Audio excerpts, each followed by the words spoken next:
Just taking a moment or so to settle here.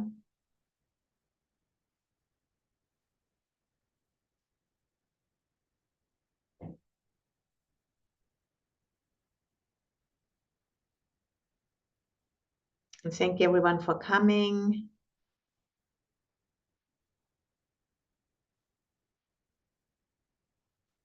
And last week I've spoke about attuning to the planet, and then, after being in attunement, posing a question. That is a deep listening practice which starts with our own bodies, learning to listen to our own bodies, and then actually, using our own bodies as organs of listening into the biosphere, because our bodies are like a plug-in into the biosphere because they are made from the same substance. And this is something, which becomes more available to the mainstream nowadays. It's just it's evolutionary movement. That's something, which we always have been immersed in, but we just didn't pay much attention to it because causes and conditions weren't like this. And now it's like for, mainstream people like us, we wake up to that capacity we have. It's a kind of a shamanic understanding of the body, which has only been used by a few specialists. But now it starts to sink in and become a practice we all can connect with. And today I want to share a different form of listening practice, which I have learned from Senju Earthlyn Manuel. She's an African-American Zen priestess and the former abbess of Green Gulch Monastery here in Marin. And she's also a shamaness, I would say. And she lives currently in New Mexico. She brought out a new book, which is called Opening to Darkness, which I've read over the last week and was felt deeply supported by her approach. And, as I said last time, most of our work in the, liberating work of Buddhist cultivation of the mind and of the heart, it's mostly about, letting go of projections, letting go of defenses, letting go of old narratives. It's so much about letting go and opening to the fact, that there are not a lot of neat and tidy answers, but it's more like a process of cultivating the mind and letting go of greed, hatred, and delusion, which is distorting, what we are basically thinking about the world. And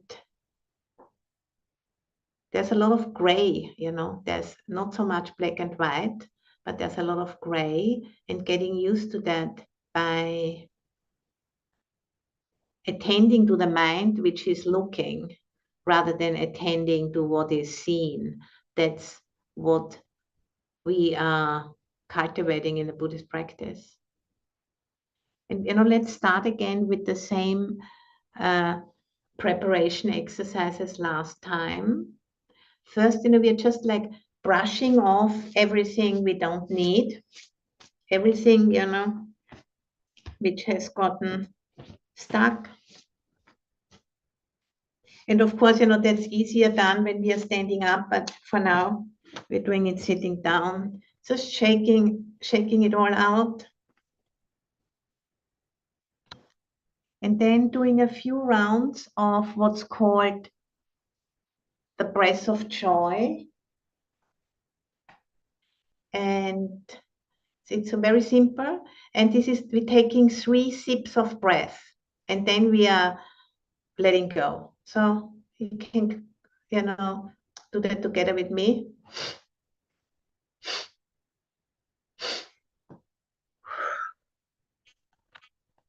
In, in, in, out, in, in, in, out, in, in, in, out. So it's like a cleansing, like opening a window and letting the air blow through. And now, just connecting with the body from inside and seeing, what quality would you need right now in order to feel more settled? What's that quality you could use a little bit more of?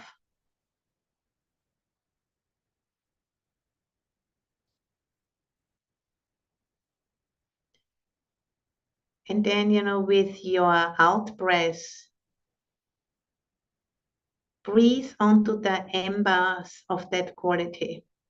Like if you want to make a little fire, just gently breathing on the embers of that particular quality you'd like to sense a bit more of in your being.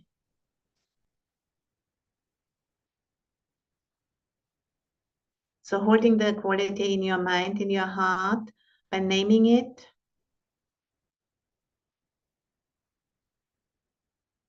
and then seeing, how the body and the mind respond as you are breathing gently on that quality, allowing it to come to life a little bit more without any pressure.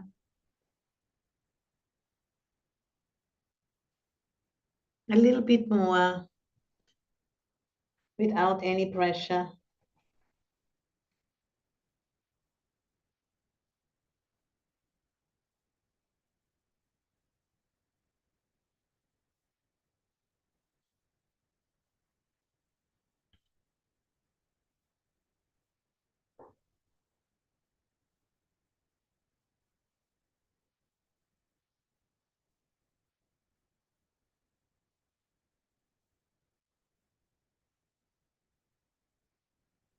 Whatever helps us to trust the process we are inside of. And that we can call forth and train the qualities we need to stay connected with the process. While at the same time, practicing for liberation from those rounds and rounds and rounds of being born into that process. Not as a way of turning away from it, but as a way of opening to it and opening to it more and more and more.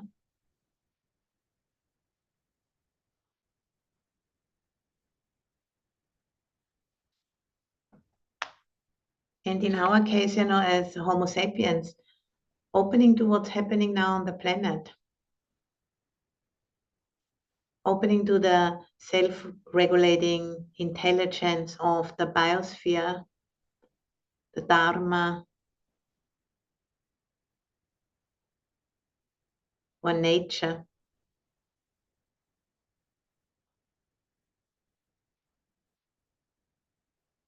And then, my first teacher, Ajahn Buddhadasa, he called nature, he called it the body of God, which I think is a beautiful way of looking at what we are inside of.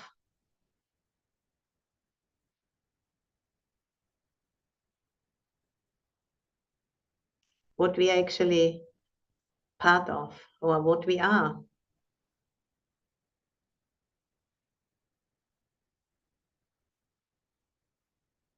So using, whatever frame work helps us to bring a sense of inspiration,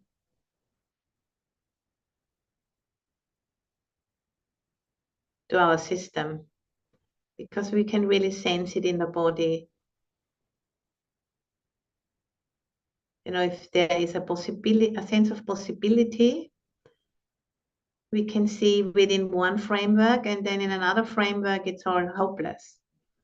And we can choose, how to reframe the messy process we are all in as a civilization right now, as systems start to crack up more and more. And we know that we are at the beginning of a great transformation. Or, as Joanna Macy calls it, the great turning.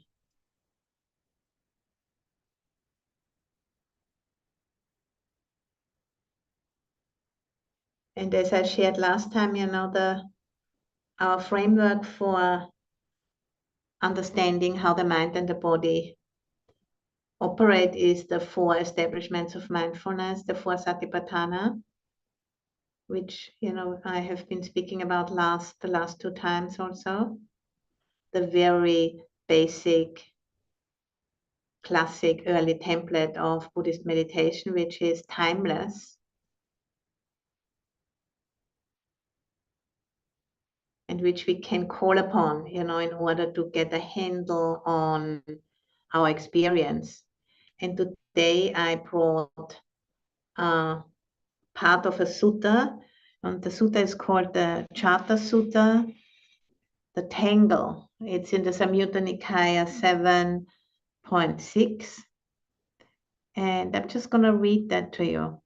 It's a contemplation of the mind, with its equal capacity for profound distress and for profound wakefulness and awareness.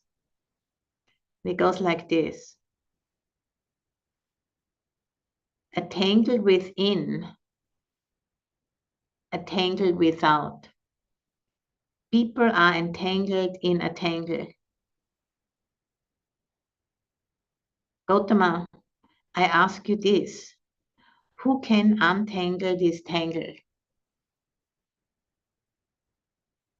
And then the Buddha answers, a person established in integrity, developing discernment and mindfulness, ardent and clear, they can untangle this tangle. Those whose passions, aversions, and ignorance have faded away, for them, the tangle is untangled. Those whose passions, aversions, and ignorance have faded away, for them, the tangle is untangled.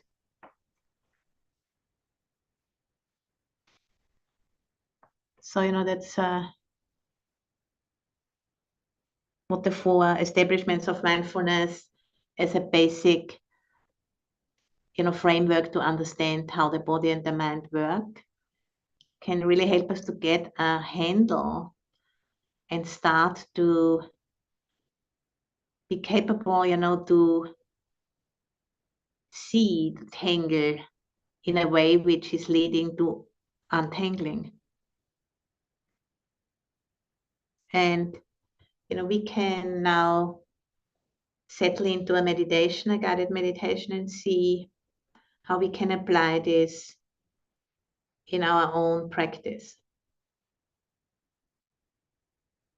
So please find a posture which works for about 30 minutes or so.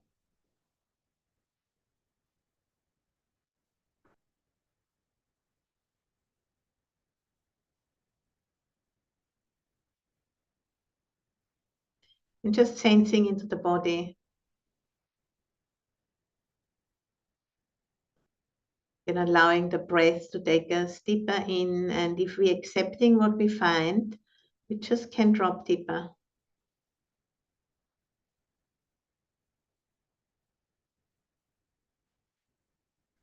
Connecting with the weight of the body, the sense of gravity, which pulls us gently towards the soil, the earth underneath where we are sitting.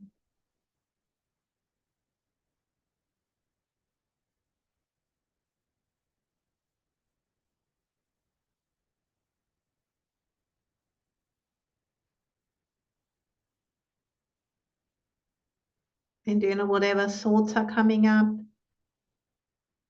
just don't go down this path for now. Just pay attention to what you're experiencing in the body.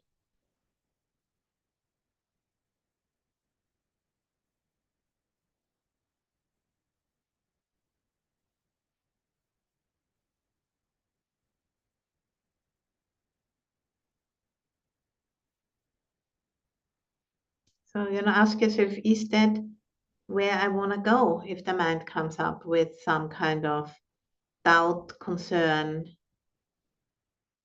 And then say to yourself, let's not go where I think we are headed. Let's figure out something different by connecting to the body as a plug-in into the biosphere. Not thinking about it, but directly connecting.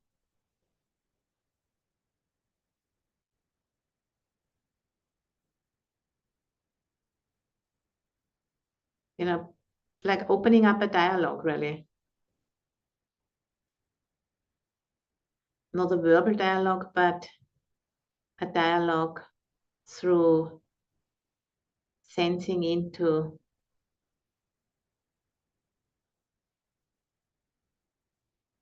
non-separation.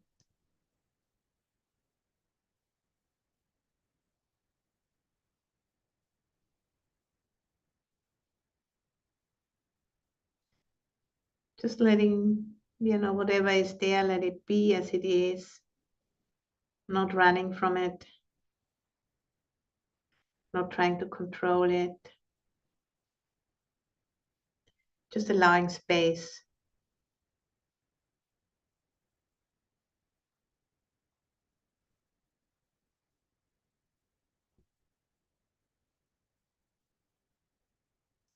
And sensing the vibrancy of the aliveness of the body.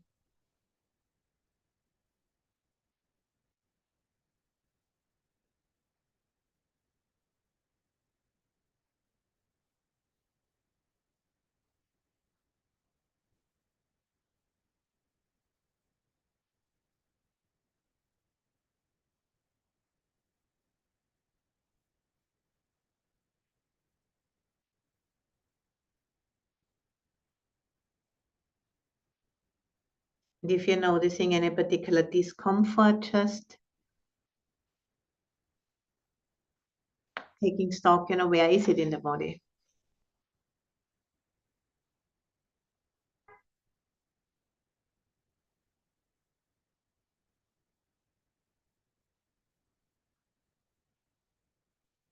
Feeling relaxed and at ease, just noticing that.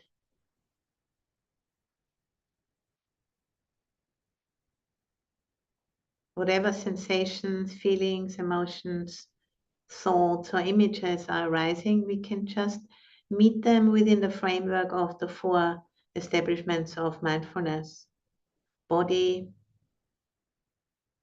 feeling tones, mind states, and patterns of thinking, emotions, conditionality.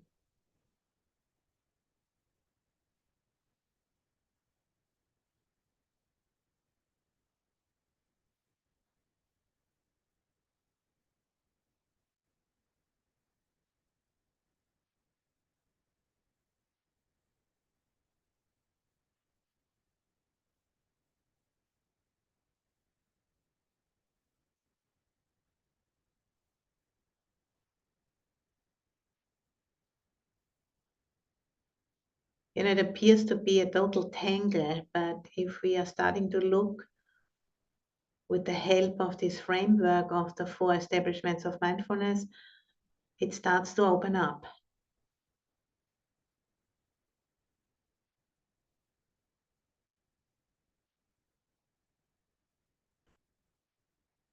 Then there's a little bit more space, and then there's more capacity for digesting and metabolizing and letting go. disentangling happens in this way.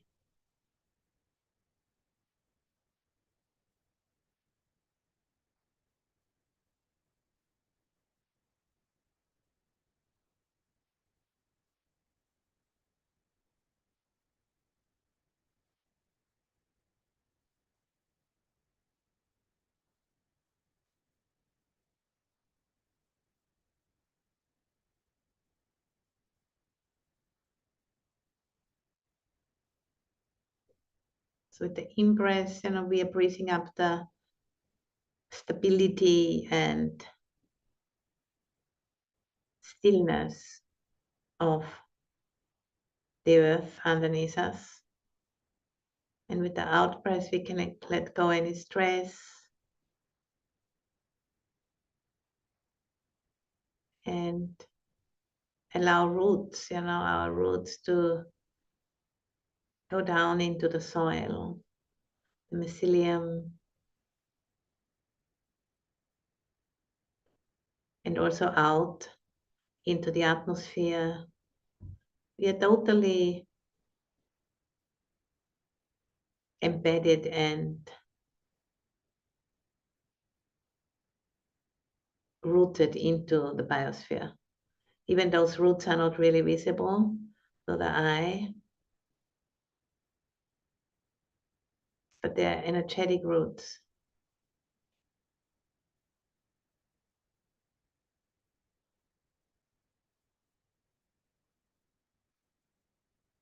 It's good to sometimes, just visualize and remember this very simple truth, which so easily escapes us.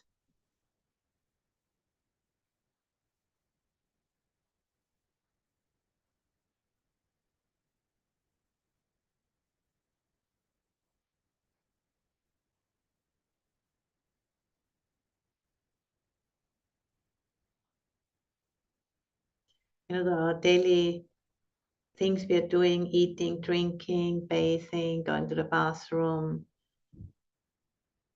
crying. We are constantly exchanging with the biosphere around us. And because of it, we are being so used to it, it totally escapes us.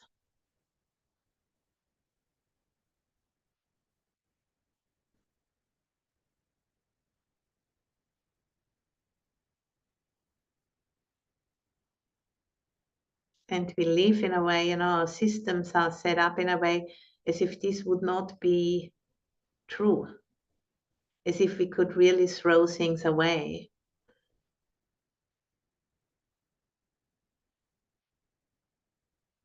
So it's a very big learning step for us to get started with consciously training our bodies and minds to be appreciative of that truth.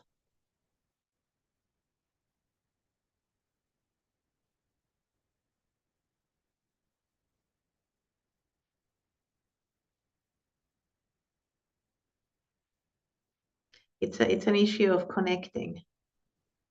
It's an issue of undivided attention to connect with something which has not been really realized as fundamental to our species and the thriving of our species. Has been just taken for granted, really. Like a teenager, who takes the support for granted and doesn't really want to take responsibility for anything.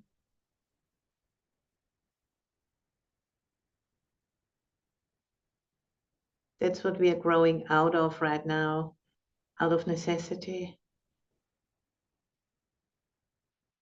And it's nobody's fault. It's just like how evolution works.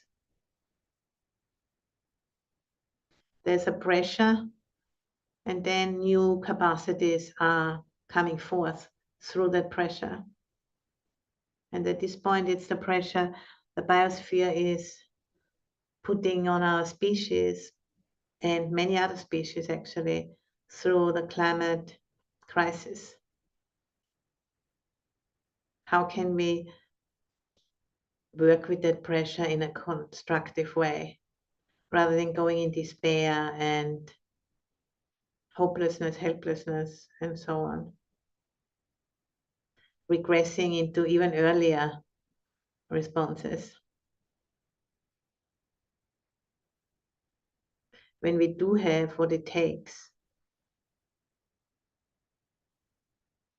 to allow the transformation to happen.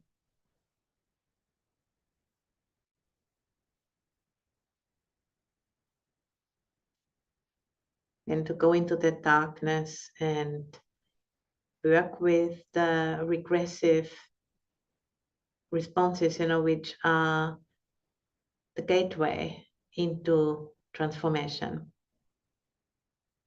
Earlier traumas, need to be worked through before we can grow up. All of that unfinished business needs to be received with kindness and interest.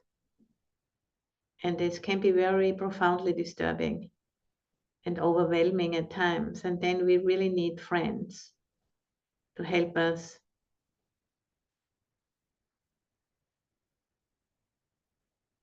to keep steady so we can see clearly. We can sense and feel through the old material.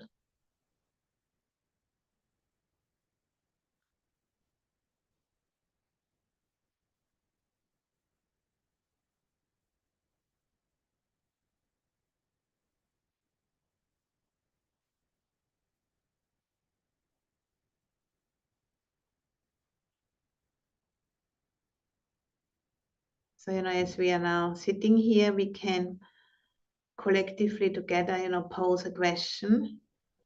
What is it that we are collectively suffering on planet Earth? What is it that we are collectively suffering on planet Earth? So just pretend for a moment, you have never been on this planet before. And just looking at it from outside, knowing that is not really possible, but just giving it a try. Dropping all news, all stories we have ever heard, and keep on breathing.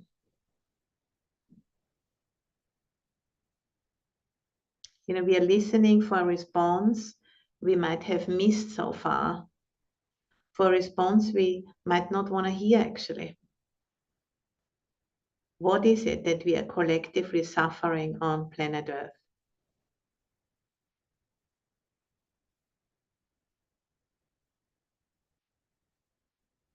What is it that we are collectively suffering on planet Earth?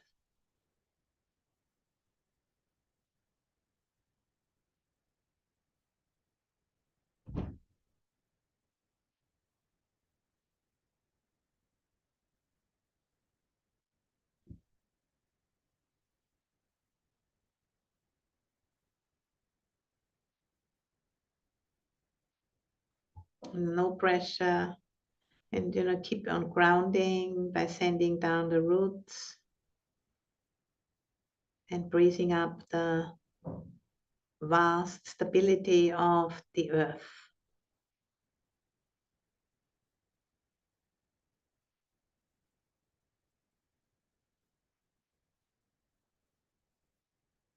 What is it that we are collectively suffering on planet Earth?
So, and now we can, tap on the ground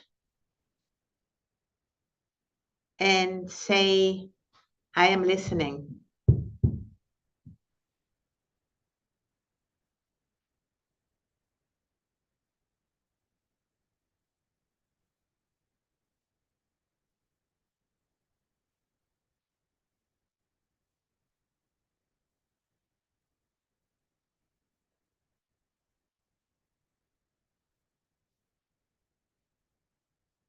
And then tap on the ground twice and say, I am listening.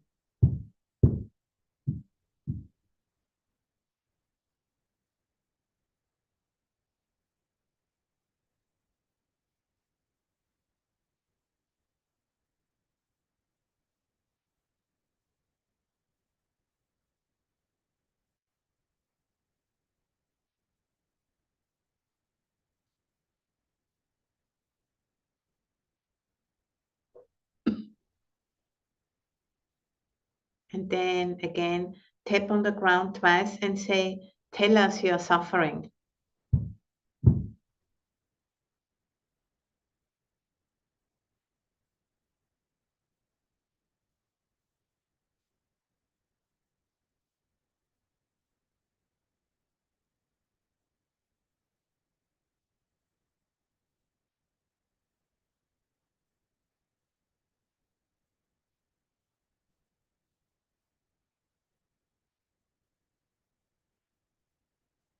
And then tap on the ground 3 times and say, tell us you're suffering.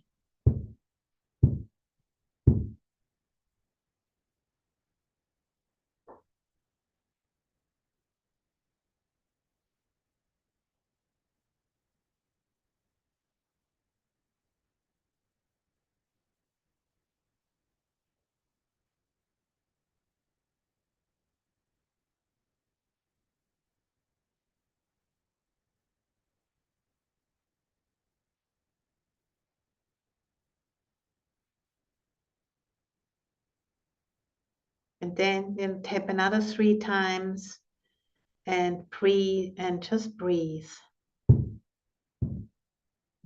and pause.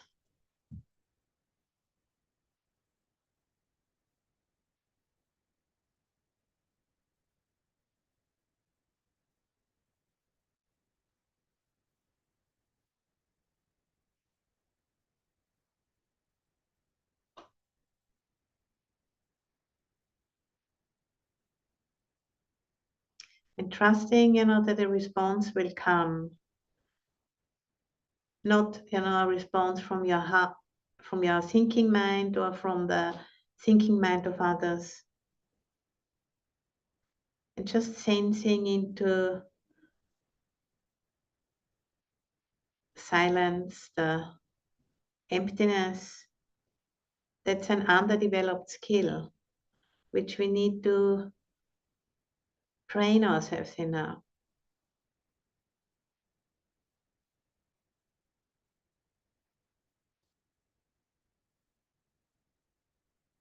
As we are growing out of being dominated by the scientific and intellectual mind and the confusion and polarization that causes.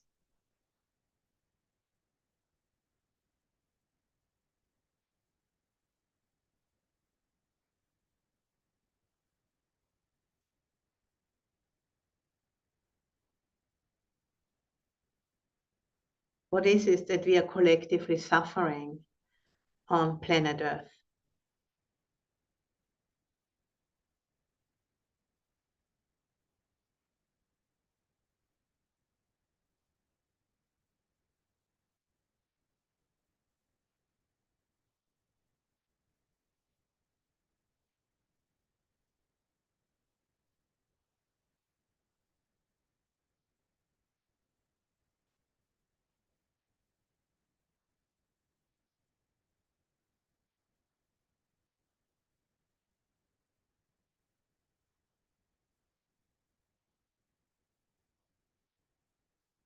And whatever, comes up, as you're sensing, listening into the spaciousness, which doesn't end at the walls of the room.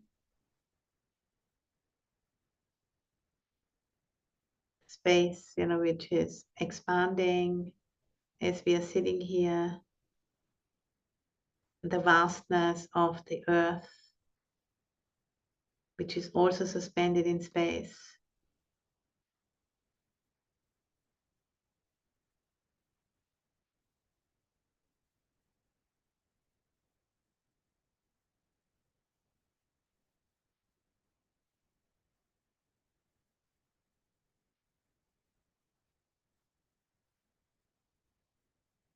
And you're posing the question, how can I serve your unfolding in these dark times? And tap the ground 3 times.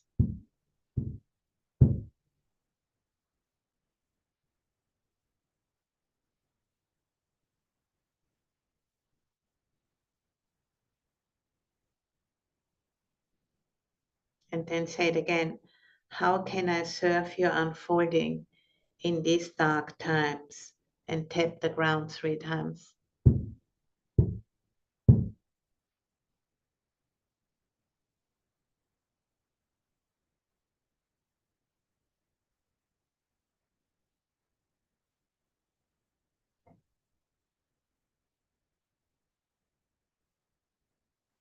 Then for a 3rd time, how can I serve your unfolding in these dark times? Tapping the ground 3 times.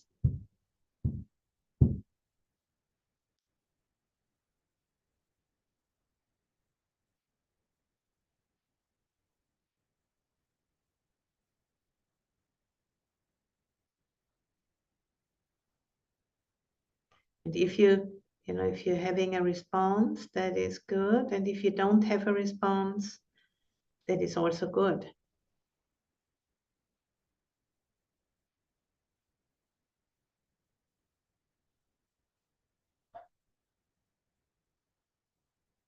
This is not a place for neat and tidy answers,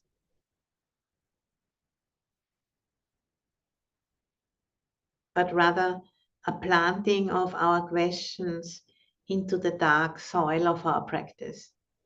That's what this is all about.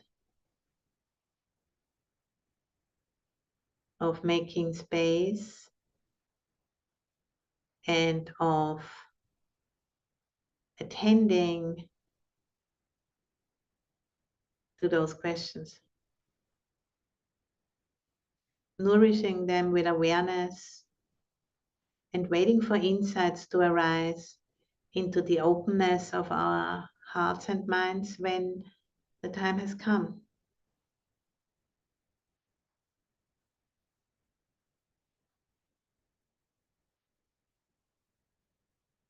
But first, we need to get interested to pose the questions.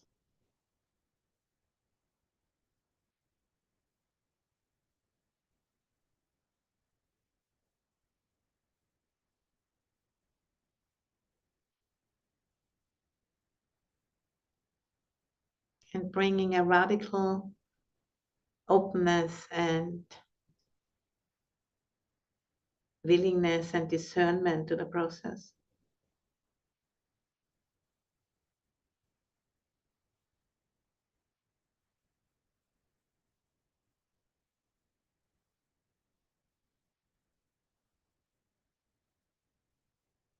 Supported, by community, by our Wednesday group. We are a community of people who are posing such questions. And by showing up, we can support each other.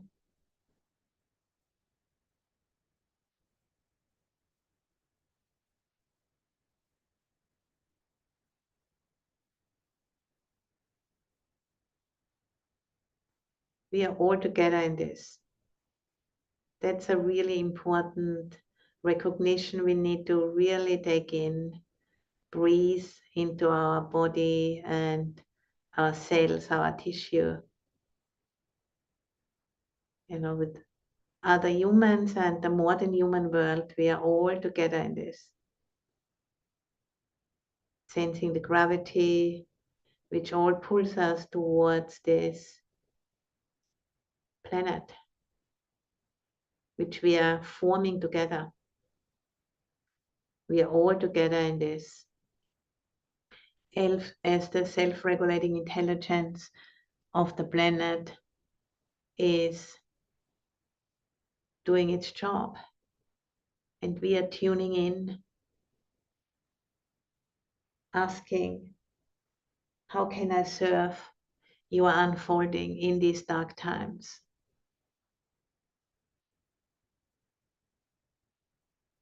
How can I serve?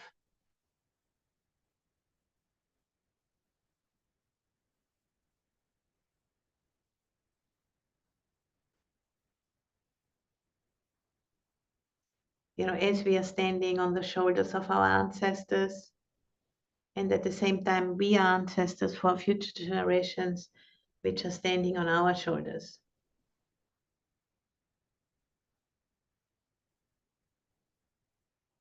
Billions of years of development has happened here on this sphere we call the planet Earth. Almost 5 billion years since it started to form.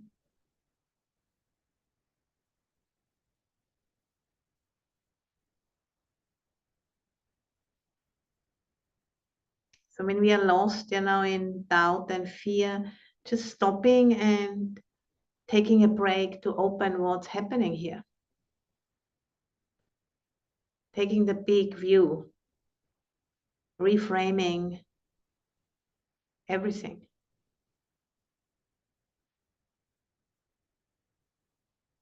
Creating space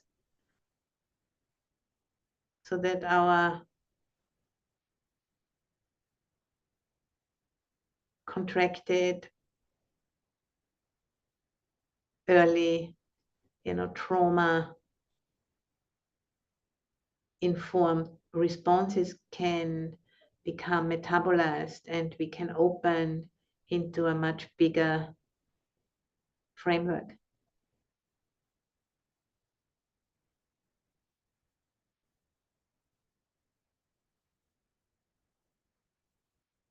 The darkness is not our enemy. The darkness is our friend, offering us a capacity for transformation. This is so counterintuitive.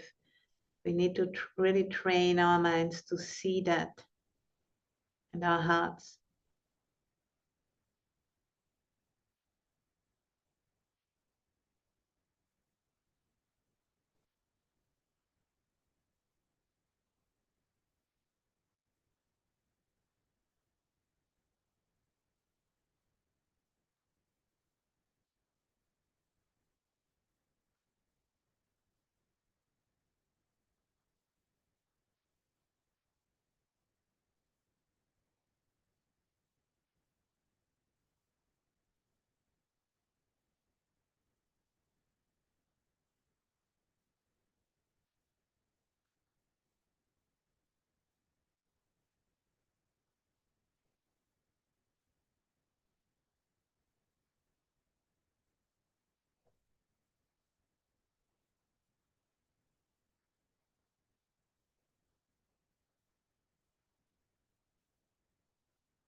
So, taking a break and opening to what's happening,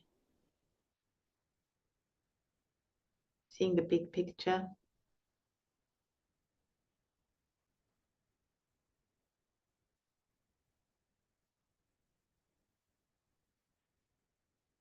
If the mind and the body are relaxed, like right now, most likely, really noticing the subtle ease and joy which is present. If the mind doesn't cling to anything, mind doesn't cling to fear and uncertainty or greed and lust, wanting to have something else to distract ourselves. The mind can just be open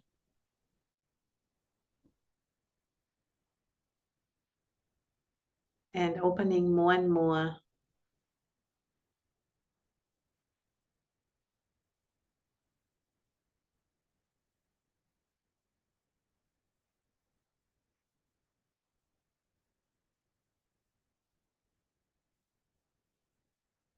As we are supporting each other through our presence here.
And then inviting the blessings of our ancestors,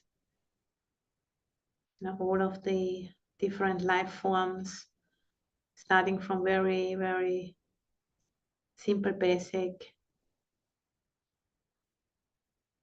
life forms to our own species.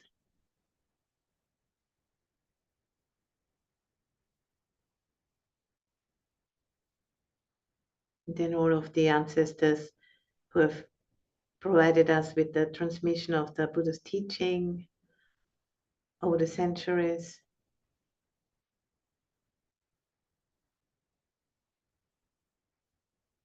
And our own families, which have given us these bodies.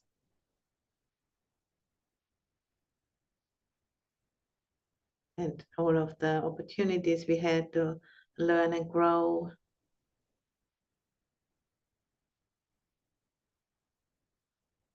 So that we can be at this point in our lives today, open to learn even more. Not turning away from the challenge.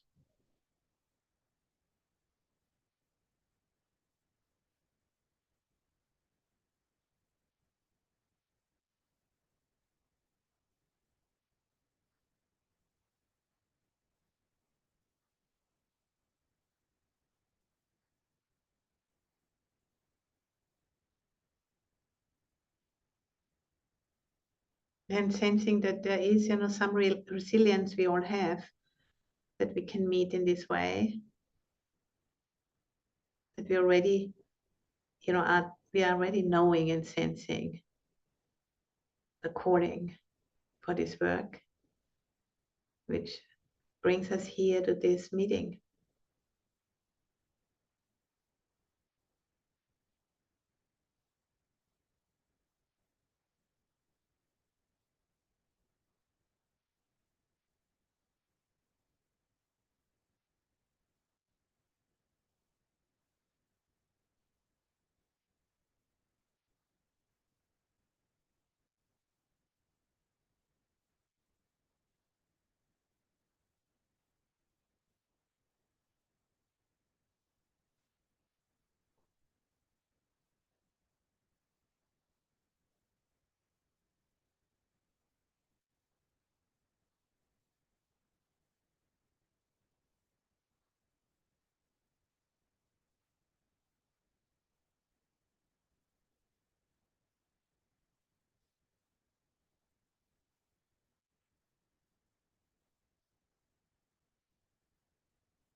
And as we are slowly, coming to the closing, I want to again read the Four Dhammas by Gampopa.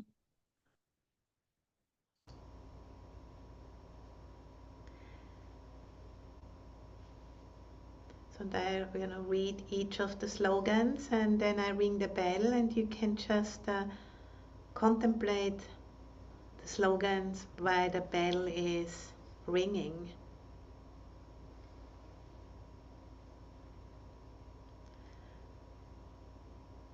Grant your blessings so that my mind may be one with the Dharma.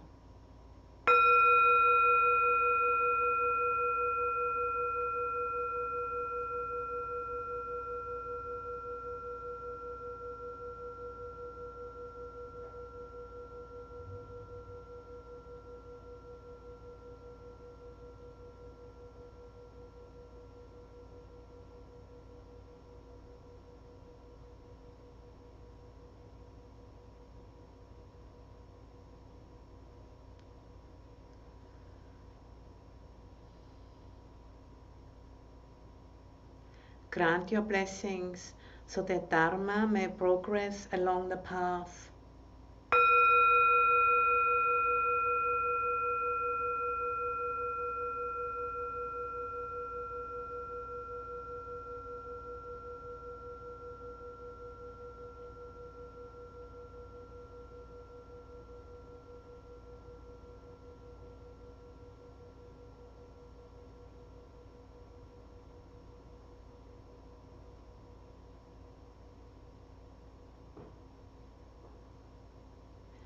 Grant your blessings so that the path may clarify confusion.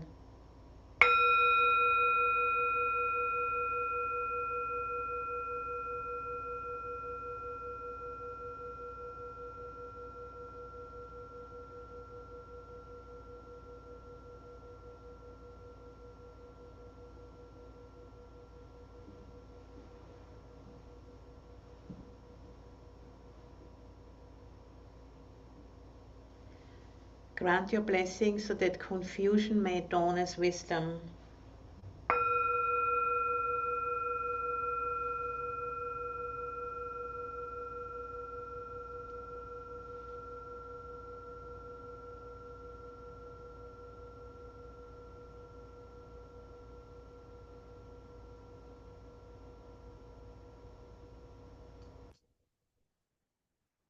And then slowly, coming back to the body, and when you're ready, open your eyes and come back into the Zoom room.